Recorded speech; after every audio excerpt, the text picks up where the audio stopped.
ನಮಸ್ತೆ, ನನ್ನ ಹೆಸರು doctor Deepti Venkatesh, fertility specialist at ಗರ್ಭಗುಡಿ IVF ಸೆಂಟರ್. ಇವತ್ತು ನಾವು IVF ಟ್ಯೂಬೆಕ್ಟಮಿ ಆಗಿರೋ ಮಹಿಳೆಯರಿಗೆ ಹೆಂಗೆ ಹೆಲ್ಪ್ ಆಗುತ್ತೆ ಅನ್ನೋದ್ರ ಬಗ್ಗೆ ಮಾತಾಡೋದನ್ನ. ಇದನ್ನ ಮಾತಾಡೋಕ್ಕೆ ಮುಂಚೆ ನಾವು ಪ್ರೆಗ್ನೆನ್ಸಿ ನ್ಯಾಚುರಲಿ ಹೆಂಗಾಗುತ್ತೆ ಅನ್ನೋದನ್ನ ತಿಳ್ಕೊಬೇಕು.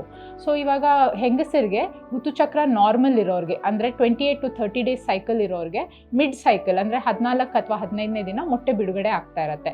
ಸೊ ಈ ಟೈಮಲ್ಲಿ ಅವರು ಜೊತೆ ಇದ್ದಾಗ ಸ್ಪರ್ಮ್ಸ್ ಬಂದು ಥ್ರೂ ಸರ್ವಿಕ್ಸ್ ಅಸೆಂಡ್ ಆಗಿ ಟ್ಯೂಬಲ್ಲಿರೋ ಎಗ್ನ ಮೀಟ್ ಮಾಡುತ್ತೆ. ಸೊ ಸ್ಪರ್ಮು ಎಗ್ ಮೀಟ್ ಆಗೋದು ಟ್ಯೂಬಲ್ಲಿ, ಅಲ್ಲೇ ಭ್ರೂಣ ಫಾರ್ಮೇಷನ್ ಆಗುತ್ತೆ. ಆ್ಯಂಡ್ ಫಸ್ಟ್ ಕೆಲವು ದಿನ ಭ್ರೂಣ ಟ್ಯೂಬಲ್ಲೇ ಡೆವಲಪ್ ಆಗುತ್ತೆ. ಆದ ನಂತರ ಅದು ಗರ್ಭಕೋಶಕ್ಕೆ ವಾಪಸ್ ಬಂದು ಗರ್ಭಕೋಶದ ಪದರಕ್ಕೆ ಕಚ್ಕೊಳ್ಳುತ್ತೆ.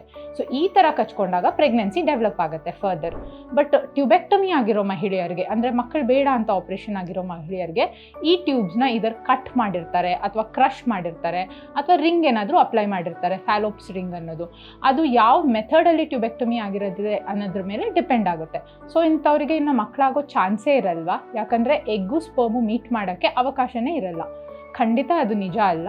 ಇವಾಗ ಸೈನ್ಸ್ ಡೆವಲಪ್ ಆದಂಗೆಲ್ಲ ನಮಗೆ ಕೆಲವು ಆಪ್ಷನ್ಸ್ ಬಂದಿದೆ. ಫಸ್ಟ್ ಬಂದ್ಬಿಟ್ಟು ಈ ಥರ ಕಟ್ ಮಾಡಿರೋ ಟ್ಯೂಬ್ನ ಅಥವಾ ಟೈ ಮಾಡಿರೋ ಟ್ಯೂಬ್ನ ರೀಕನೆಕ್ಟ್ ಮಾಡೋಕ್ಕೆ ಪ್ರಯತ್ನ ಮಾಡೋದು. ಇದನ್ನು ನಾವು ಟ್ಯೂಬಲ್ ರೀಕೆನಲೈಸೇಷನ್ ಅಂತೀವಿ. ಇದರ ಸಕ್ಸಸ್ ರೇಟು ಸುಮಾರು ಫ್ಯಾಕ್ಟರ್ಸ್ ಮೇಲೆ ಡಿಪೆಂಡ್ ಆಗುತ್ತೆ. ಬಟ್ ನಮ್ಮ ಕ್ಲಿನಿಕಲ್ ಪ್ರಾಕ್ಟೀಸಲ್ಲಾಗಲಿ, ನಾವು ರಿಸರ್ಚಲ್ಲಿ ನೋಡಿರೋದಾಗಲಿ, ಇಂಥ ಮಹಿಳೆಯರಿಗೆ ಪರ್ಟಿಕ್ಯುಲರ್ಲಿ ಟ್ಯೂಬಲ್ ಫ್ಯಾಕ್ಟರ್ ಇರೋರಿಗೆ IVF ಅನ್ನೋ ಪ್ರೊಸೀಜರಿಂದ ಬಹಳಷ್ಟು ಸಕ್ಸಸ್ ರೇಟ್ ಸಿಗುತ್ತೆ. And over the years correct ಟೈಮಲ್ಲಿ IVF ಮಾಡಿಸ್ಕೊಂಡವ್ರಿಗೆ ಒಳ್ಳೆ ಸಕ್ಸಸ್ ರೇಟ್ ಸಿಕ್ಕಿದೆ. IVFಲ್ಲಿ ನಾವು ಏನು ಮಾಡ್ತೀವಿ, ಹೆಂಗೆ ಹೆಲ್ಪ್ ಆಗುತ್ತೆ? IVFಲ್ಲಿ ನಾವು 2ನೇ 3ನೇ ದಿನ ಮುಟ್ಟಾದಾಗ ಬಂದ ಮಹಿಳೆಯರಿಗೆ ಸ್ಕ್ಯಾನ್ ಮಾಡಿಬಿಟ್ಟು ಹಾರ್ಮೋನ್ ಇಂಜೆಕ್ಷನ್ ಶುರು ಮಾಡ್ತೀವಿ. ಆ ಹಾರ್ಮೋನ್ ಇಂಜೆಕ್ಷನ್ಸಿಂದ ಫಾಲಿಕಲ್ಸ್ ಮತ್ತು ಅದರೊಳಗಡೆ ಇರೋ ಮೊಟ್ಟೆಗಳನ್ನ ಬೆಳೆಯೋಕ್ಕೆ ಶುರುವಾಗುತ್ತೆ. ಸೊ ಇದನ್ನು ನಾವು ಮಾನಿಟರ್ ಮಾಡ್ತಾ 8 ಅಥವಾ 10 ದಿನ ಅಥವಾ ಮ್ಯಾಕ್ಸಿಮಮ್ 12 ದಿನ ಆದಮೇಲೆ ಎಲ್ಲ ಫಾಲಿಕಲ್ ಸೈಜು 18 mm ದಾಟಾದಮೇಲೆ ಫೈನಲ್ ಟ್ರಿಗರ್ ಇಂಜೆಕ್ಷನ್ ಕೊಡ್ತೀವಿ. ಆ ಟ್ರಿಗರ್ ಕೊಟ್ಟಾದ 35 hours ನಂತರ OTಯಲ್ಲಿ ಈ ಮೊಟ್ಟೆಗಳನ್ನ ನಾವು ವಾಪಸ್ ಆಚೆ ತೆಗಿತೀವಿ. ಇದನ್ನು ನಾವು ಓವಮ್ ಪಿಕಪ್ ಅಂತ ಹೇಳ್ತೀವಿ.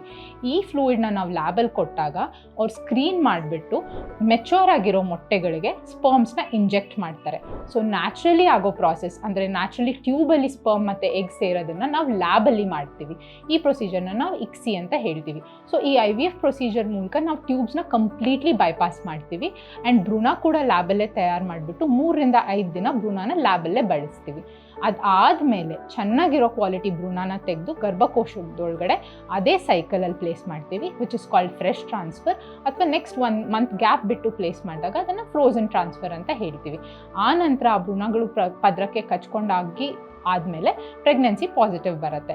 ಸೊ ಈ ಥರ ಟ್ಯೂಬಲ್ ಫ್ಯಾಕ್ಟರಿಗೆ ಮಾಡಿದಾಗ, purely tubal factor and everything else is okay ಅಂತ ಮಾಡಿದಾಗ ಈ ಪ್ರೊಸೀಜರ್ದು ಸಕ್ಸಸ್ ರೇಟ್ಸ್ ಆಲ್ಮೋಸ್ಟ್ 60 to 65% ಅಷ್ಟು ಬರುತ್ತೆ. ಸೊ ಇದರಲ್ಲಿ ಇಂಪಾರ್ಟೆಂಟ್ ಏನಂದರೆ ಕರೆಕ್ಟ್ ಟೈಮಿಗೆ ಈ ಪ್ರೊಸೀಜರ್ನ ಆಪ್ಟ್ ಮಾಡೋದು.